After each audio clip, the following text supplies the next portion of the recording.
ಮತ್ತೊಂದು ಕಡೆ ಕಾಂಗ್ರೆಸ್ನ ಟೆನ್ಷನ್ ಹೆಚ್ಚಾಗಿದೆ. ಕಾರಣ ಸಚಿವ ಜಮೀರ್ ಅಹಮದ್ ಖಾನ್ ಅವರ ಮೌನ. ದಾವಣಗೆರೆಯಲ್ಲಿ ಜಮೀರ್ ಪ್ರಚಾರ ಮಾಡ್ತಾರಾ ಇಲ್ವಾ ಅನ್ನೋದು ಸದ್ಯದ ಪ್ರಶ್ನೆ. ನಿನ್ನೆ ಬಾಗಲಕೋಟೆಯಲ್ಲಿ ಸಿಎಂ ಸಿದ್ದರಾಮಯ್ಯ ಅವರನ್ನ ಮುಸ್ಲಿಂ ನಾಯಕರು ಭೇಟಿಯಾದರು. ಸಚಿವ ಜಮೀರ್ ಅಹಮದ್ ಖಾನ್ ಅವರನ್ನ ಪ್ರಚಾರಕ್ಕೆ ಕರೆಯಿಸೋದಕ್ಕೆ ಒತ್ತಾಯವನ್ನ ಮಾಡಿದ್ರು.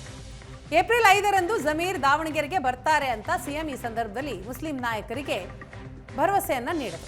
ಏಪ್ರಿಲ್ 4ರವರೆಗೂ ಕೇರಳದಲ್ಲಿ ಜಮೀರ್ ಇರ್ತಾರೆ, ಆಮೇಲೆ ಇಲ್ಲಿಗೆ ಬರ್ತಾರೆ. ಏಪ್ರಿಲ್ 6, 7ರಂದು ಬಾಗಲಕೋಟೆಯಲ್ಲಿ ಜಮೀರ್ ಅಹಮದ್ ಖಾನ್ ಪ್ರಚಾರ ಮಾಡ್ತಾರೆ. ಒಂದು ದಿನ ಮಾತ್ರ ದಾವಣಗೆರೆಯಲ್ಲಿ ಪ್ರಚಾರ ಮಾಡ್ತಾರೆ ಅಂತ ಸಿಎಂ ಸಿದ್ದರಾಮಯ್ಯನವರು ಹೇಳಿದ್ರು. ಮುಸ್ಲಿಂ ಮುಖಂಡರ ಜೊತೆ ಮಾತನಾಡಿದಂಥ ಸಂದರ್ಭದ ದೃಶ್ಯ ಕರ್ಸಿದ್ರೆ ಒಂದ್ ಸ್ವಲ್ಪ ಇನ್ನೂ ಅನುಕೂಲ ಆಗ್ತಿತ್ತು ಅಂತ ನಮ್ದು ಒಂದು ಮನವಿ ಸಾಹೇಬ್. ಅವರು ಬರಾವಲ್ರು. ಈಗ ಕೇರಳದಲ್ಲಿದ್ದಾರೆ ಅವರು. ಹೌದು ಸರ್.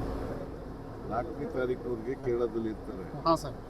5ನೇ ತಾರೀಕು ದಾವಣಗೆರೆಗೆ ಹೋಗ್ತಾರೆ. 6, 7 ಇಲ್ಲಿ ಇರ್ತಾರೆ. ಬಂದ್ರೆ ಭಾಳ ಚಲೋ ಆಕೈತೆ ಸರ್. ಬಂದೇ ಬರ್ತಾರ್ರಿ.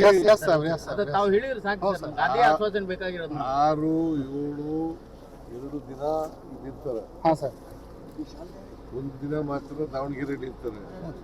4ರವರೆಗೂ ಕೇರಳದಲ್ಲಿ ಇರ್ತಾರೆ. 5ನೇ ತಾರೀಕು ದಾವಣಗೆರೆ.